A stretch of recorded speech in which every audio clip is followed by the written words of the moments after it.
Hi everybody, and welcome to part 2 of our tutorial where we are drawing the street in Brugge in Belgium.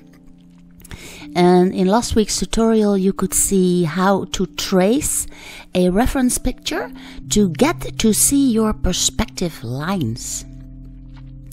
So now it is time to continue this drawing, and I decided to do a ink and wash drawing of this one.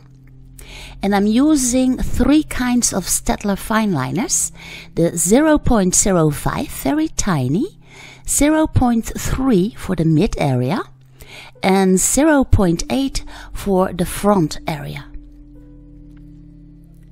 What I also have are the Faber Castell's brush pens, and I bought those ones, but I never did any much with them, so I thought it would be great to use this and, well, in this way training myself to get used to the brush pens. Actually, they're not cheap, by the way.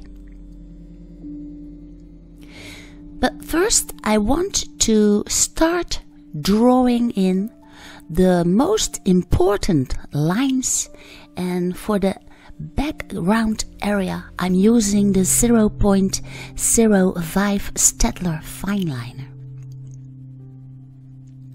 On my Patreon page I do a 2-hour tutorial about this. Here I draw and talk live as I continue this drawing, and by making use of this method you are actually training your eyes to become a good observer. So even though your first lines have been traced with the graphite paper, there is still a lot to learn once you have those first lines standing. Because now you actually have to start watching what you are seeing. And well, this is actually a great way for especially beginner artists that want to learn about perspective to get that better idea in the head. Now here I'm already at the front part, so now I'm drawing with the 0.8, which is the thickest fineliner. And you can see the differences between the very tiny lines that I used for the background cathedral compared to the thicker lines that I'm using here in the front area. And then the mid area I did with the 0.3 fineliner.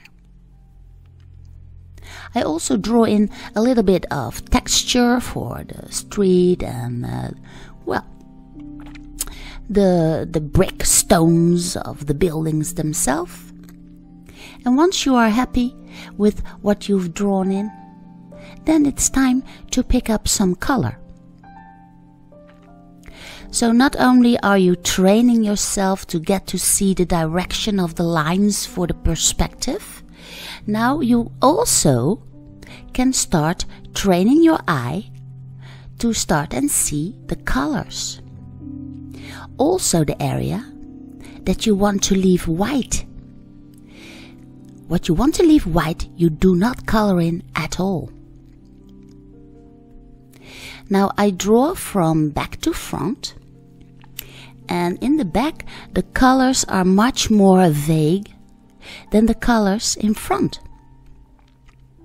Also what you see here in the right bottom is my test area. Because the brush pens are new to me, I need to test them first before I put the colors in to my drawing. And what you can also see is when you take more layers of the brush pens, they actually become darker.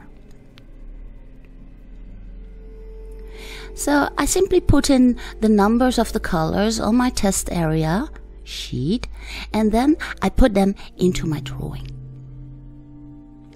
In this way I get to know my new art materials, and I can also make sure that they are not too dark or too bright before I put them in.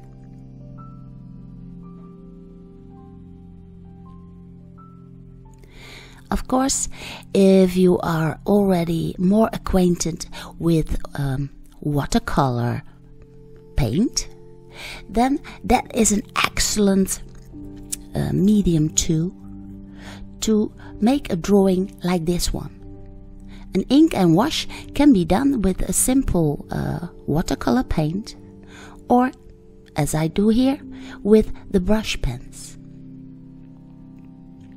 The fineliner you can use to add extra dark lines, of course, if you want to go back in to your drawing.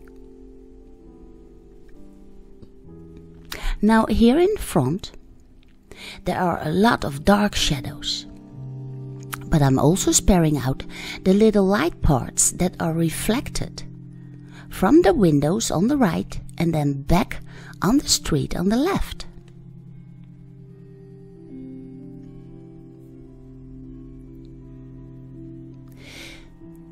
The brick wall on the left side is all covered in a kind of dark ochre.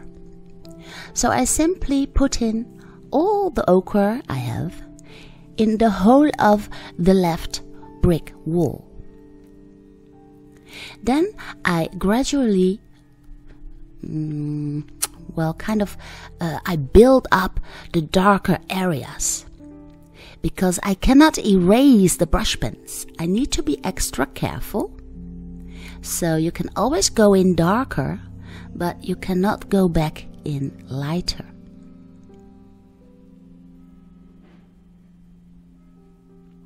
The two figures that are walking down the street are a very nice extra detail. When you draw in people, just imaginary figures, then you immediately get the feel of how big everything is. So, drawing in persons into your street and into your perspective can do a lot for your drawing.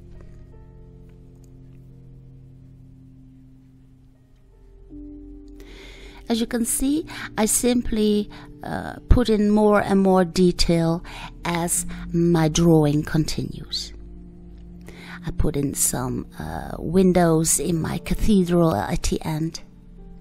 And all the attention goes towards that cathedral because of all those perspective lines. It is a one-point perspective. But what is also very important when drawing a street and drawing perspective, that is of course the sky.